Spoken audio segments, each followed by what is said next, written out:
a wider door, so it's going to push everything this way. I didn't see that when I was buying the Navy project building. It was not the yeah. arch with the cool thing. Because That's I wanted that guy.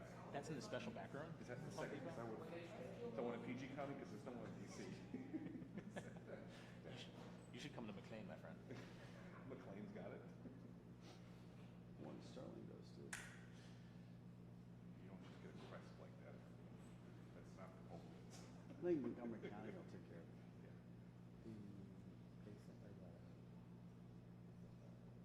How about that chandelier would block the visual effect of the fireplace from a house?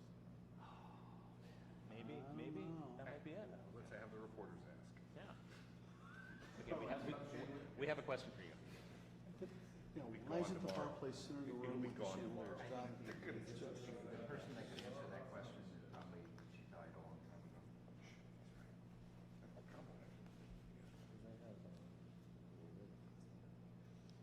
God, the weather is nice in here. Bellwood? Yeah. Yeah. You ever toured the houses in Child? Like we have the Baron, the Robert Baron houses. Oh, they're nice. Stunning architecture.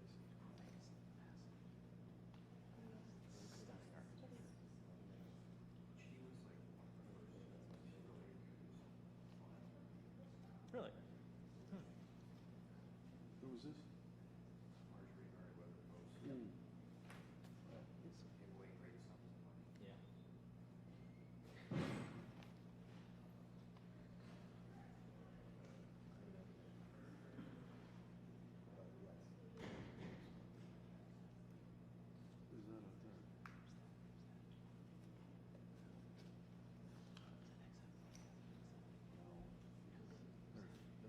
Tomahawks.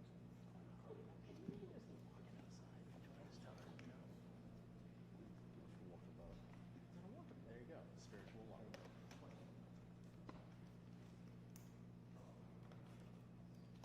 There's no agents there.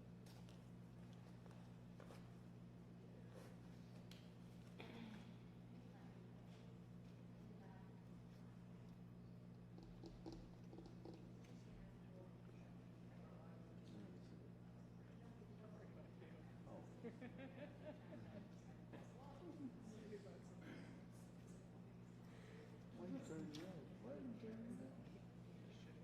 Ooh.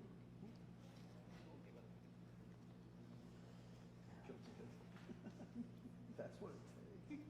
Let me small.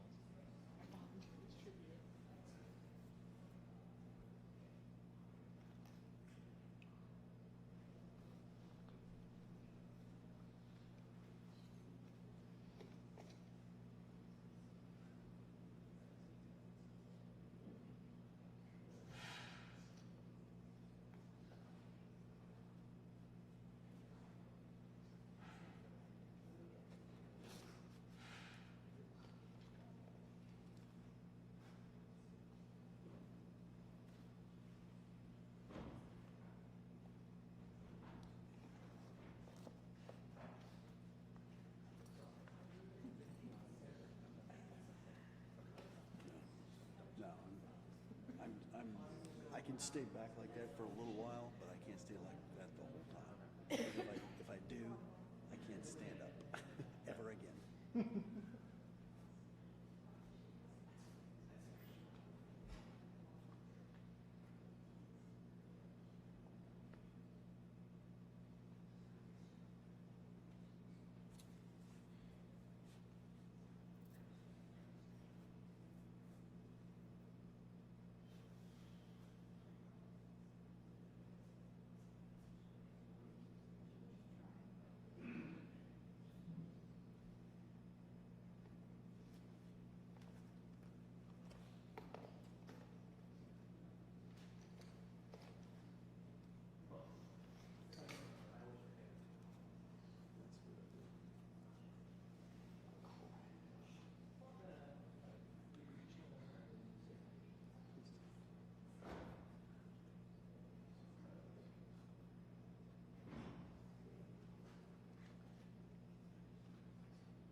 first renderings of what we're doing. So I want to wish everybody a big hello and Merry Christmas and welcome to Mar-a-Lago for this exciting announcement of the new Golden Fleet. We're calling it the Golden Fleet that we're building for the United States Navy. As you know, we're desperately in need of ships. Our ships are, some of them have gotten old and tired and obsolete, and we're going to go the exact opposite direction.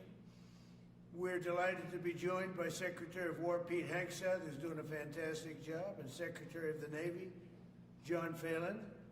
Marco Rubio is here, who gave a great few words toward the end of last week. He spoke for a couple of hours on what a good job we're doing, which is true.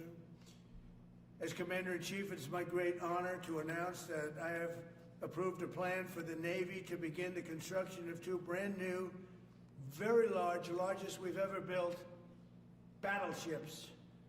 You know, you used to build the Iowa, the Missouri, the Wisconsin, the Alabama, many others. We had big battleships. These are bigger, but they will have 100 times the, they'll be 100 times the force, the power, and there's never been anything like these ships. These have been under design consideration for a long time, and it started with me in my first term, because I said, why aren't we doing battleships like we used to? And these are the best in the world. They'll be the fastest, the biggest, and by far 100 times more powerful than any battleship ever built. So if you look at the Iowa, the Missouri, Wisconsin, Alabama, and others, but they were similar in size, some a little bit bigger than the others, but if you take the biggest one, it's 100 times more powerful. They're longer by a little bit, but and they're bigger ships, but they hold much more. They use the word lethality. Battleships are the largest, sturdiest, and most heavily armed vessel built specifically for naval combat. While America has built many new warships over the years, they've tended to be smaller, much smaller, and not conducive to where we are and where we're going, and peace through strength.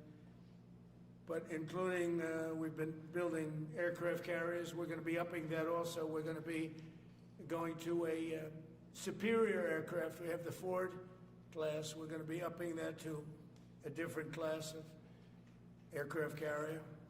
And we haven't built a battleship since 1994. These cutting-edge vessels will be some of the most lethal surface warfare ships. They will be actually the most ever built other than our submarines. We have submarines which will have, in many ways, even more lethality, and we have many of them under construction. Each one of these will be the largest battleship in the history of our country, the largest battleship in the history of the world ever built. And again, it's 100 times more powerful than the previous Iowa class, it's called. Those are the big ones that you'd see on a show. Victory at Sea. I don't know if anyone's seen Victory at Sea, but it was a classic. They'll help maintain American military supremacy, revive the American shipbuilding industry, and inspire fear in America's enemies all over the world. We want respect. We're going to have it. We already have it. More respected now than we ever were. A year and a half ago, they laughed at us. Now they respect us again at levels that they've never respected us. We envision that these two ships, we're talking about 10, but we're going to start with 2, and we're going to quickly morph into 10. And ultimately, we think it's going to be anywhere from 20 to 25 of these. But we're starting with the first 2 immediately, and we're going to then be very quickly involved with, I think, we're going to do another 8. And then we're going to ultimately, and pretty quickly, have a total of about 20 to 25. We'll make that determination. We envision that these ships will be the first of a whole new class of battleships to be produced in the years to come. From Theodore Roosevelt, the Great White Fleet, you remember that, the Great White Fleet, to the legendary USS Missouri, whose massive guns helped win World War II. America's battleships have always been unmistakable symbols of national power. We stopped making them for whatever reason, I don't know. And I want to congratulate John Phelan, who is your secretary of the Navy. He came to me the first day we met. He talked about battleships, and I said, "You're absolutely on the right track." He said, "Why are we doing other things? We have missiles, which are much more expensive." By the way, these battleships have tremendous numbers of missiles, but they also have guns. And in many ways, guns can do the trick just as well as missiles at a tiny fraction of the cost. Once completed, these new 30 to 40,000 ton plus vessels will be the flagships of the American naval fleet, and there has never been anything built like them. And I just want to,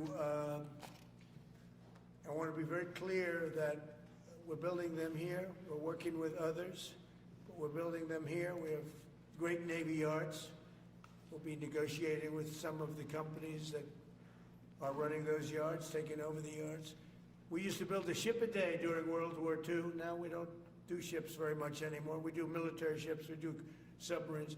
By the way, we're 15 to 20 years advanced in our submarines over anybody else. That was one of the things that I did in my first term.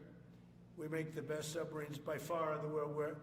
We're at least 15 years advanced ahead of anybody else in submarine development. Most powerful, that's right, the most powerful weapon anywhere in the world, undetectable. So the battleships are going to be armed just in terms of guns and missiles at the highest level.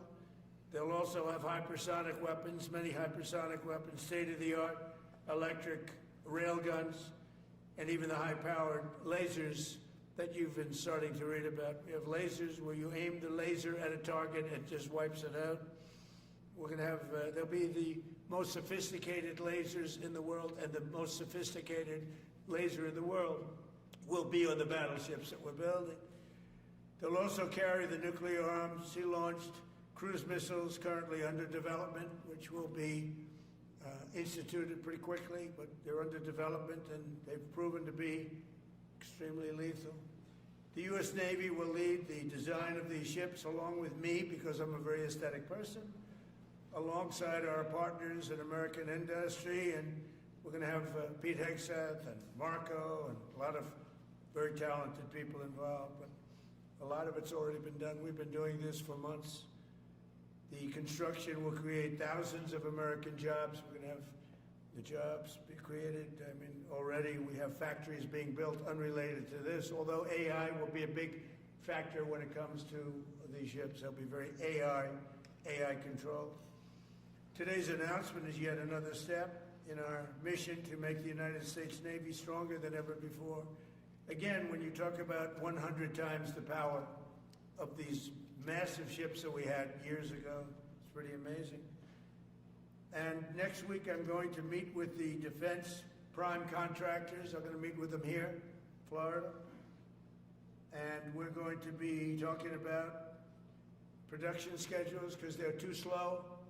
We have many countries, allies, that are wanting to buy. We make the greatest equipment in the world, by far. Nobody's even close, but they don't produce them fast enough. So we're going to be meeting with them to talk about the production schedules. We're going to have strong production schedules.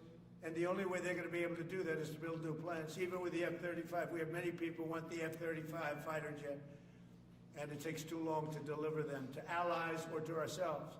It takes too long. The only way they're going to be able to deliver them is if they build new plants. They don't want to build new plants because that's expensive. So we're going to be discussing production schedules. We're going to be discussing CapEx spending. We'll be discussing the pay to executives where they're making $45 and $50 million a year and not being able to build quickly. They're going to make that kind of money. They have to build quickly. Again, we make the best equipment in the world, but they don't make them fast enough. And we're going to be also discussing dividends. We want the dividends to go into the creation of production facilities. So we'll be talking about all CapEx, dividends, and the pay We're also going to be talking about buybacks. They spend so much money on buybacks. They want to buy back their stock. I don't want them to buy back their stock. I want them to put the money in plant and equipment so they can build these planes fast, rapidly, like immediately. I mean, I have sold more planes than any president by far, times probably 20. So every time I go someplace, I sell 100 planes. That includes commercial planes, Boeings, etc., but it also includes fighter jets. And I'm always having to say 5 years, 6 years, 7 years, helicopters, Apache helicopters, many years. India bought them. They want to get them. They don't want to wait a long time. So we don't want to have executives making $50 million a year, issuing big dividends to everybody, and also doing buybacks. And then they say, well, we don't have the money to build the plant. They got to build plants. Plants to make F-35s, plants to make helicopters, plants to make the F-47 new jet. And that's it. And that's what I'm going to be talking to them about. They're going to start spending money on building airplanes and ships and the things that we need, not in 10 years and 15 years. We need them now. And we're strong about it. Last week, the Navy announced a brand new class of frigate, and they're going to be working with the South Korean company. Hanwha, a good company, recently agreed to invest $5 billion in Philadelphia Naval Shipyard. We're opening up the Philadelphia Shipyard. Once a great yard. Now it was a long time ago decommissioned, but now it's reopening. Working with the Navy and working with private companies. The record-setting defense bill I signed last week authorized $26 billion to build new ships, including destroyers and various others. We already have a lot of submarines, as you know, under construction. We're building a lot of submarines. I tell you, to be exact, we have right now 15 submarines under construction or ready to start. And we have, again, the greatest submarine in the world with our technology, like they talk about chips. Well, I would say submarines are a bigger deal than chips. We're at least 15 years ahead of any other competitor. China, Russia, nobody can come close. We're also building right now 3 large aircraft carriers in addition to the ones we have. And we have, actually, interestingly, we have a lot of submarines. How many submarines do we have now altogether, approximately? Huh? What? Over 30. We have over 30. But these are the super duper subs, and there's nothing like them. So we're going to be doing from 12 to 15 brand new submarines. We have a couple of other things going on. We'll be building other elements of Navy. We'll be fixing up headquarters. We'll be fixing up places for our great sailors to live. And we're going to be working very hard with companies, but we're also going to be penalizing companies that aren't doing a good job. For instance, when they built the Ford, Gerald Ford, the cost overruns were ridiculous. That was done in Norfolk, Virginia. We're going to be talking about that with that company. The cost overruns were out of control. In World War II, the United States built upwards of 4 ships per day. Can you believe it? 4 ships a day, on average. And now they weren't all big warships, but there were ships, freighters, tankers. And it's a tragedy that we allowed this incredible capability just go astray. We don't do that much anymore. We do build our warships, but that's about it. But that's a lot. We're going to restore America as a major shipbuilding power. We're going to ensure the USA is the most powerful fleet anywhere in the world.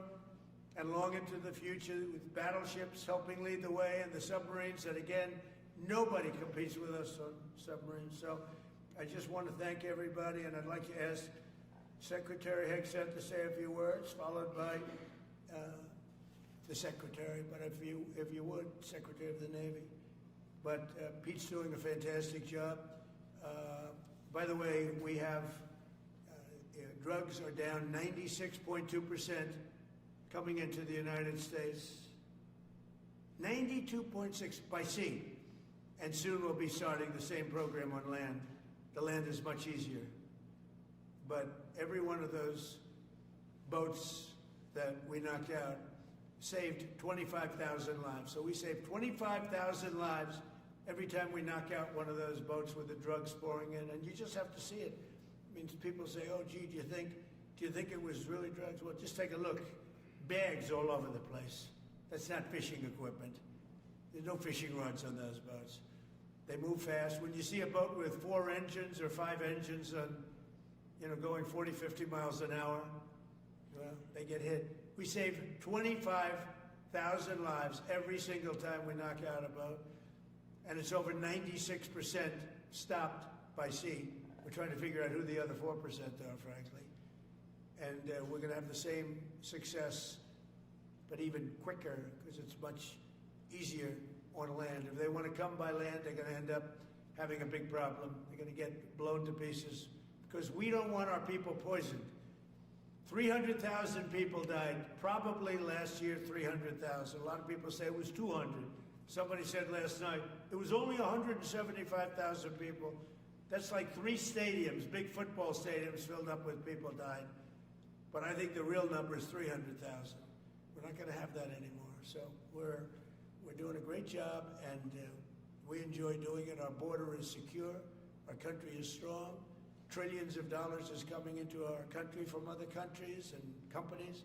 They're building factories and plants, including auto plants, all over the United States of America.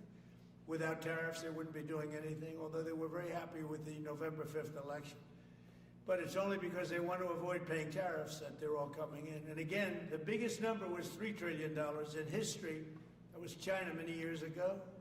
Now it's $18 trillion, and that's just in 10 months. We think we could hit $20 trillion. That's investment in the United States, including plant and equipment. So thank you very much, and I'll ask Pete to say a few words, and then John. If you have any questions, we'll take them. Thank you. Well, Mr. President, you're exactly right. There are no fishing poles, no fishermen, and no fishing boats. Just drug dealers and narco-terrorists. And with every strike, we're saving American lives. No other president was willing to do real deterrence. That's exactly what's happening. It's an honor to be here, Mr. President, Mr. Secretary, Secretary Rubio, to talk about what peace through strength really looks like. You can talk about it, or you can invest in it, and you can build it. And that's exactly what President Trump is doing. At the Department of War, we're restoring the warrior ethos. In fact, the President mentioned the NDAA. We put into law merit-based. We put into law getting rid of DEI and political correctness. That's now part of how our military operates. And you've seen it in record recruiting in the spirit of the Department of War. We're rebuilding the military. President Trump did it once. He's doing again with historic investments today in shipbuilding. And we're reestablishing deterrence, whether that's at the border, whether it's through Golden Dome, what happened with Midnight Hammer and what Iran found out, those drug boats, and of course the Houthis opening up the shipping lanes. American strength is back on the world stage. And the announcement of the Golden Fleet, anchored by new battleships, the biggest and most lethal ever, accomplishes all 3 of those things and marks a generational commitment to American sea power.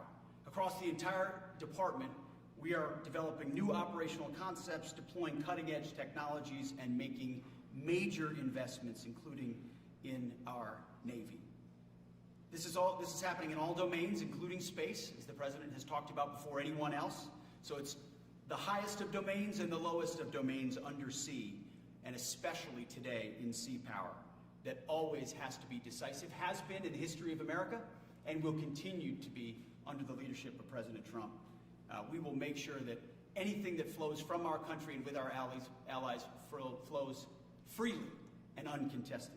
New and better ships will provide that deterrent today and for generations to come.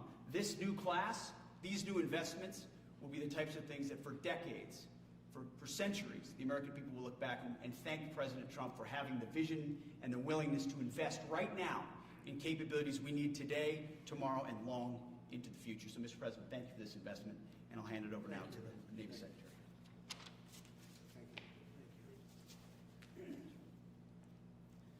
Mr. President, Secretary Hegseth, Secretary Rubio, thank you for being here on a very consequential day. From my very first conversation with President Trump about serving as the Secretary of the Navy, he's talked about the great Iowa-class battleship and and why America doesn't build ships anymore with that kind of offensive firepower that takes the fight to the enemy. During my time in the job, I've talked extensively with our combatant commanders, like Admiral Paparo and Admiral Cooper, and our CNO, Admiral Cottle.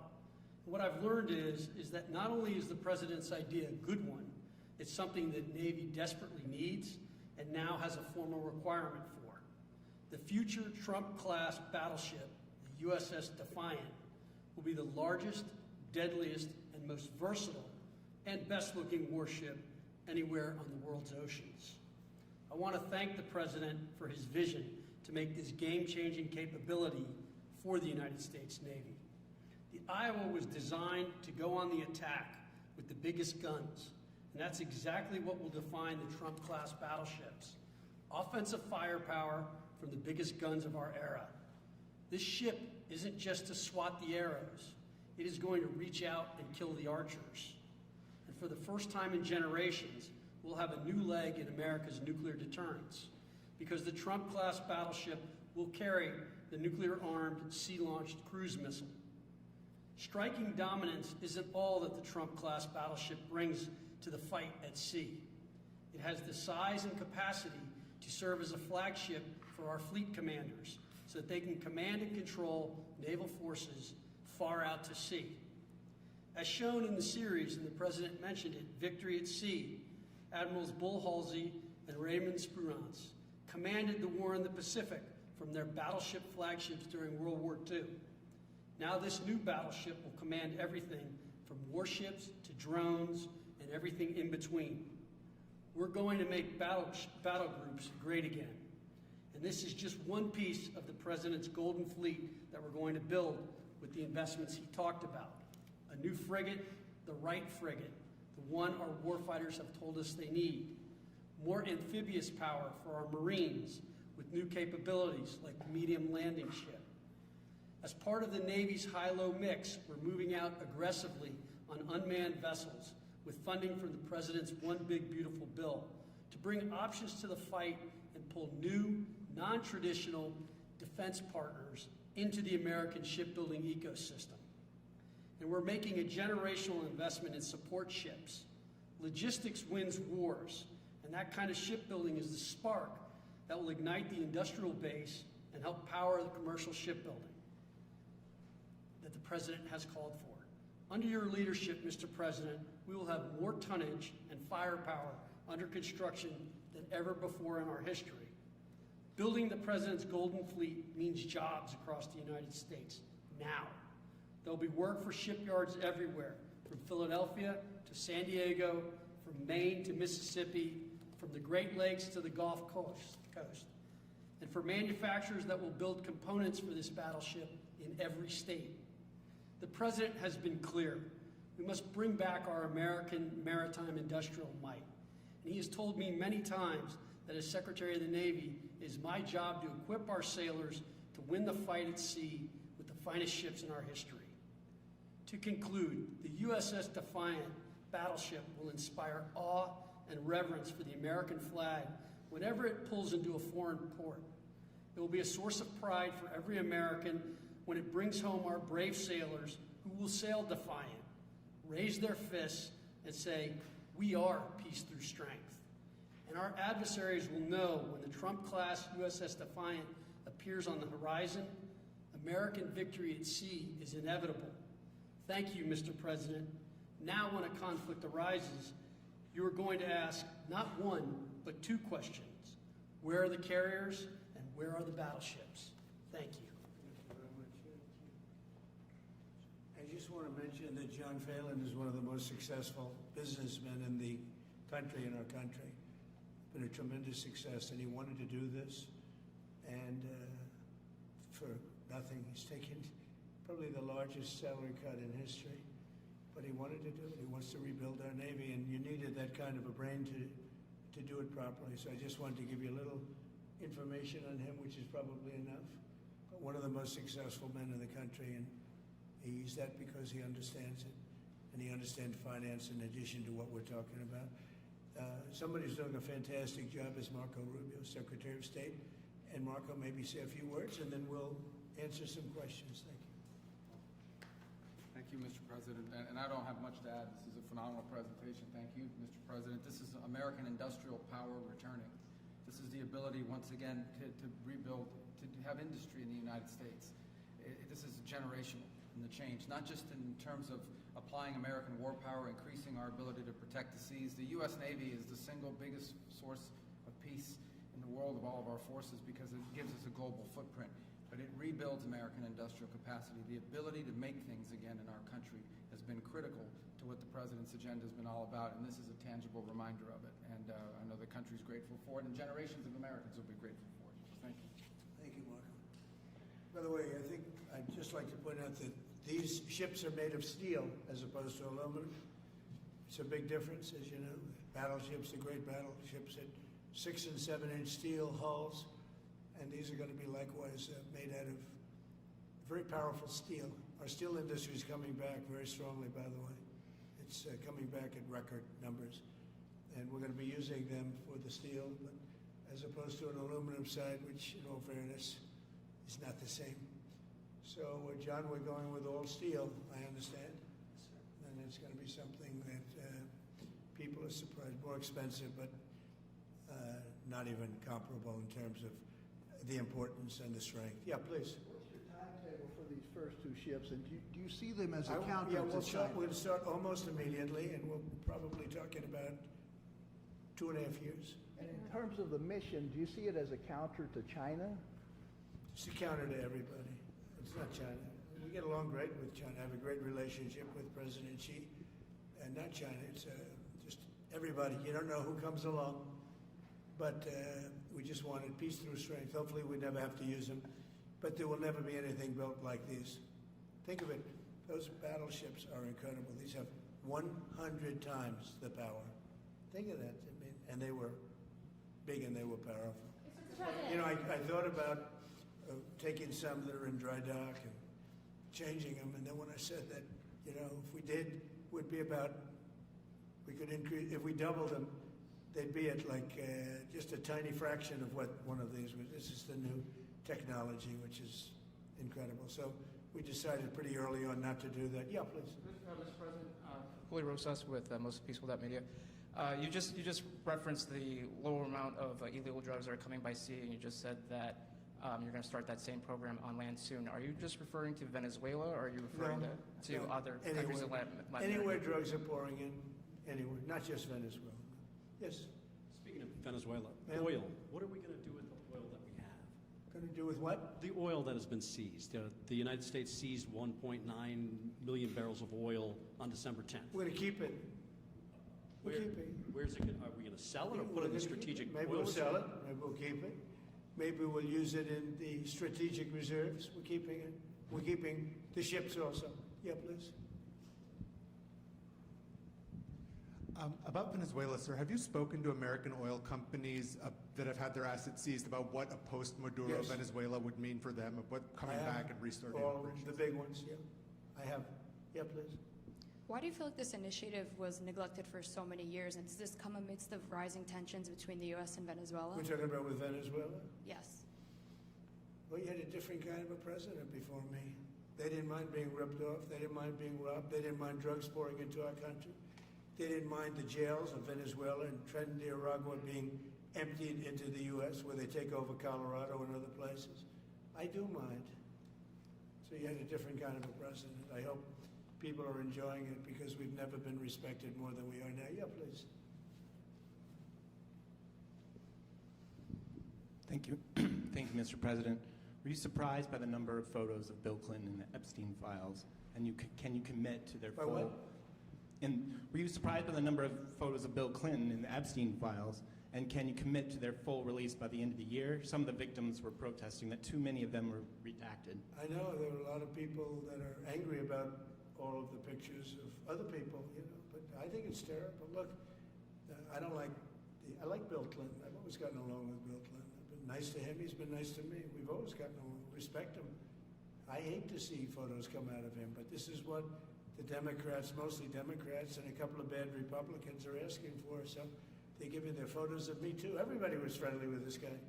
either friendly or not friendly, but they, you know, he was around. He was all over Palm Beach and other places. The head of Harvard was his best friend, Larry Summers, and Bill Clinton was a friend of his. But everybody was. I actually threw him out of Mar-a-Lago, and as a person that was in Mar-a-Lago, I threw him out. Mar-a-Lago this is Mar-a-Lago. It's the hottest place I think it's the hottest place in the world, but it's the hottest place in Florida. And everybody would come here, he'd come here. We actually threw him out. But no, I don't like the pictures of Bill Clinton being shown. I don't like the pictures of other people being shown. I think it's a terrible thing. I think Bill Clinton's a big boy, he can handle it, but you probably have pictures being exposed of other people that innocently met Jeffrey Epstein years ago, many years ago, and they're highly respected bankers and lawyers and others, and they'll end up, because of guys like Massey, who's a real lowlife, whose polls are down to about 9%, by the way, in the great state of Kentucky. If you look at Kentucky, Kentucky is such a great place, but I don't know, they've got a couple of people on there that are very strange in terms of leadership, but Massey's a loser, and he likes it, and then he works with the Democrats. He's just being used by the Democrats, because what this whole thing is with Epstein is a way of trying to deflect from the tremendous success that the Republican Party has. Like, for instance, today we're building the biggest ships in the world, most powerful ships in the world, and they're asking me questions about Jeffrey Epstein. I thought that was finished. I believe they gave over 100,000 pages of documents, and there is tremendous backlash. It's an interesting question, because a lot of people are very angry that pictures are being released of other people that really had nothing to do with Epstein, but they're in a picture with him because he was at a party, and you ruin a reputation of somebody. So a lot of people are very angry that this continues. A lot of Republicans are angry because of the fact that it's just used to deflect against a tremendous success. Look, we have $18 trillion coming into our country. We have, I believe, we're going to have the most successful economy in history. We inherited a mess. Now prices are coming way down. Gasoline is less than $2 in some states. $1.99, $1.97, $1.95 a gallon. $1.95. Think of that. A gallon. Nobody ever thought they'd see that. They don't want to talk about that. They want to talk about Epstein. And the problem is a lot of Democrats are being caught up in the web, like Larry Summers. Larry Summers was the head of Harvard. He's now been forced to resign from every board he's on, and he was thrown off the Harvard board. Now, he was at Epstein's Island a lot. I wasn't. I never went there, by the way. But fortunately, it's nice. But I never went there. But a lot of people did go there. But instead of talking about the battleships, or instead of talking about most favored nations drugs, we're bringing down drug prices like at a level that has never even been thought of, by thousands. Think of it, by 1,000%, by 1,200, 1,300, 1,400% in some cases. A drug that sells for $10 in London is costing $130 in New York. We're bringing it down to $20, and they're going to go up to 20. So they're going from 10 to 20, which is a doubling. It's a doubling. It's a lot, but it's a doubling. But we're going down to 20. So we're going down, if you can do your own math, but it's 2,000%, 3,000%. It's pretty amazing. And the New York Times had a story about it, a small story, way in the back of the paper. It's the single biggest thing to happen with respect to drugs probably in 50 years. It's never been anything like this. In my first term, I was able to get drug prices down 0.25%. It's the first time in 28 years that they went down. 0.25%. I'm so proud of myself. Now we're doing them 2,000%, 1,500%, 1,200%. That pill that sold for $130 will now be selling, as an example, for $20, because the rest of the world took advantage of us. Without tariffs, I could have never done it. I called up the heads of the countries. As an example, France, I spoke to a very good man, President Macron of France, and I said, Emmanuel, you have to raise your drug prices. He said, no, we will not do that. I said, you have to. He said, no, I don't want to do that. Look, you ask me if we go to $10 to $20, you're going to come way down to 20. We don't want to do that. Now, in all fairness, no other president even tried. But if they did try, there was actually a fake story in stupid USA Today. I didn't even think they'd make it anymore. I haven't. But I saw a story where Biden was trying to do this. Biden never tried to do it. Biden didn't know he was alive. He never tried to do it. But they're taking it from $10 to $20. So he would say, and the other leaders said the same thing. No, we won't do it. I said, no, you're going to do it 100%. They said, nope, we're not doing it. We're not going to double our price. Because, again, if you go from $10 to $20, they're doubling their price. We're coming down, though, from $130 to $20 because we're going to get the lowest drug prices in the world. Whatever the lowest prices go favored nations, we're going to have the lowest price. So I said, no, you're going to. No, I will not do this. Politically, it's unacceptable. I said, Emmanuel, you're going to do it 100%. Please accept it now. Be nice. You're going to do it 100%. No, I will not. I said, yes, you are. He said, why do you keep telling me I am when I'm not? Because if you don't do it, I'm going to put a 25% tariff on everything France sells into the United States of America. And that's approximately 20 times more than I'm asking for with respect to drug prices. He said, I see. I agree to do it. Every other country said the exact same thing. They all said, nope, I will not do it. I said, all right, on Monday morning you'll have the 25% tariff, everything you sell. In the case of France, it was wine, champagne, cars, everything they sell. It's 25 to 30 times the price of what we're talking about, at 25%. Every single country agreed. And that was the big problem. The drug companies were difficult, but fine, because we have a certain control over the drug companies. We had no control over these foreign nations. So every single country has agreed to do this. So we will take that pill price down, as an example, talking about not just pills, we're talking about everything. We'll take it down from $130 a pill down to $20 a pill. And the rest of the world will take it from $10 a pill up to $20. It's the biggest thing ever to happen, and it's covered, barely covered in the New York Times, because it's a fake newspaper. Yeah. Mr. President, on shipbuilding, how is the administration plan to ensure that there's sufficient workforce availability as you're producing these ships? Could you speak up? How does the administration plan to ensure there is sufficient workforce availability as you're producing these ships? We're going to have tremendous workforce availability. We're also going to have robots helping us. We're going to have a lot of robots helping us because we need it. And because we're going to town, we're building a lot between the AI and the auto plants.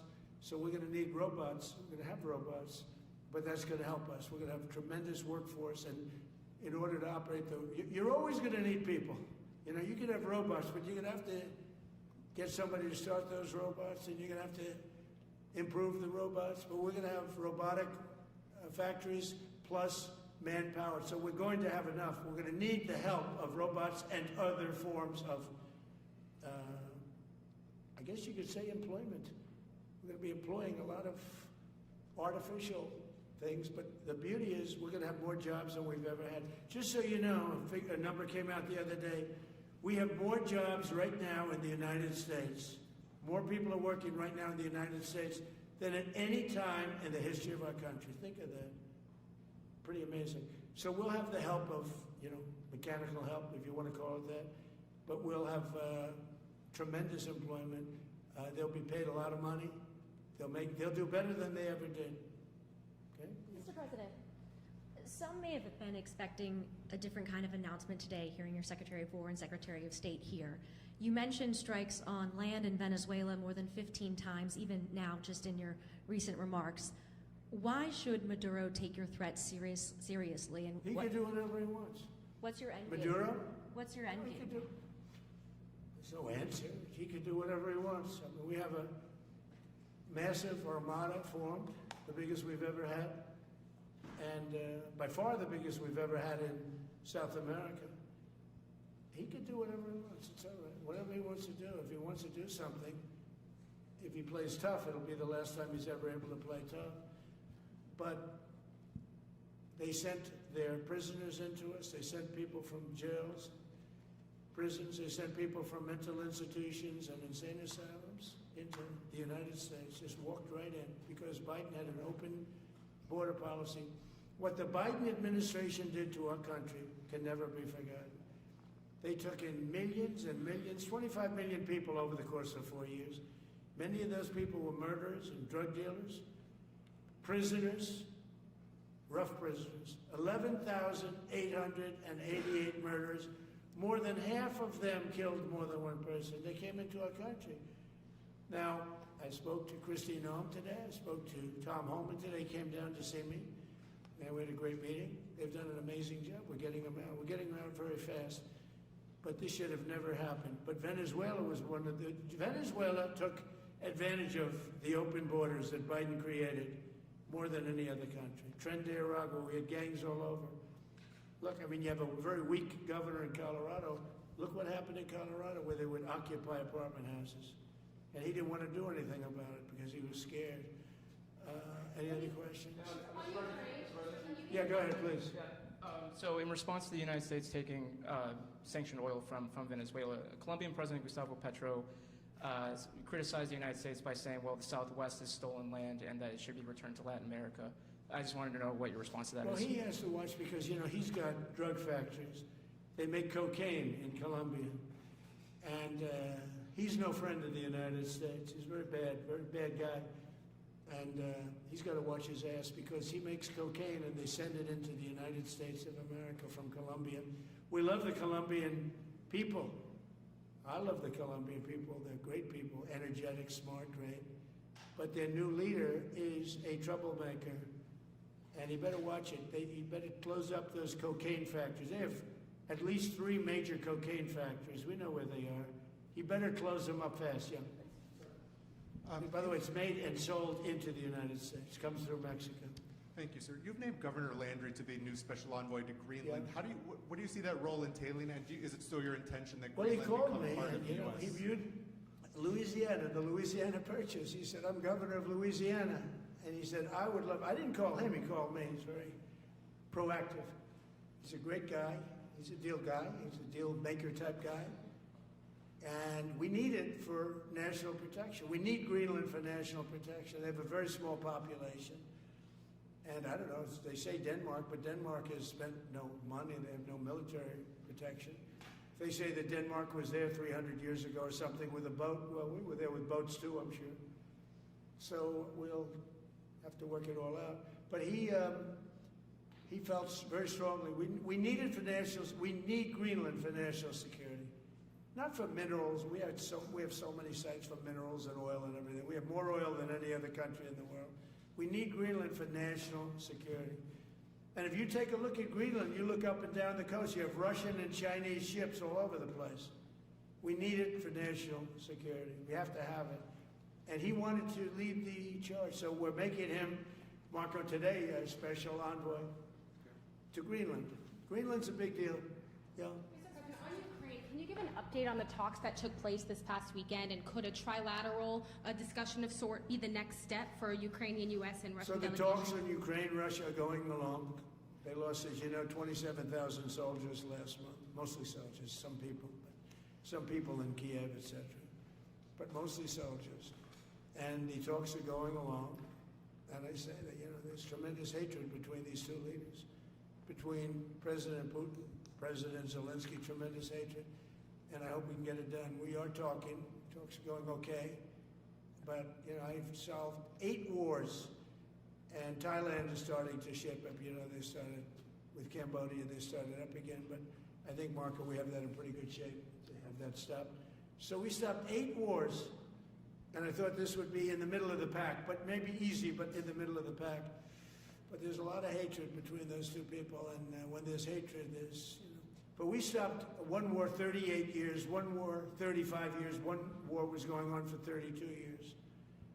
And we stopped, think of it, we stopped a potential nuclear war between Pakistan and India. And the head of Pakistan, highly respected general, he's a field marshal. And also the Prime Minister of Pakistan said, President Trump saved 10 million lives, maybe more, by getting that war. You know, 8 planes were shot down. That war was starting to rage. And he actually said the other day that President Trump saved 10 million lives, maybe more, So we solved all these wars. The only one I haven't solved yet is Russia, Ukraine. Are you still pushing for the Christmas Day deadline with Russia and Ukraine? And have you spoken with Putin or Zelensky or plan to push the deal? I'll do whatever I have to do. I mean, I'd like to see it stop.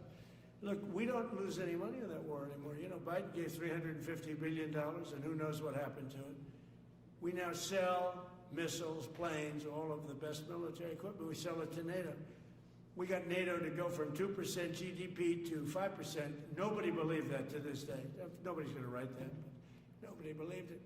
And they take that money and they pay it to the United States for weapons. So we sell weapons to NATO. We sell full price. We sell weapons to NATO, and NATO takes those weapons and probably distributes them, but gives a lot of them to Ukraine. So we don't lose any money like we did with Biden. He was spending money like a fool. He was a fool. What he did to our country is so horrible.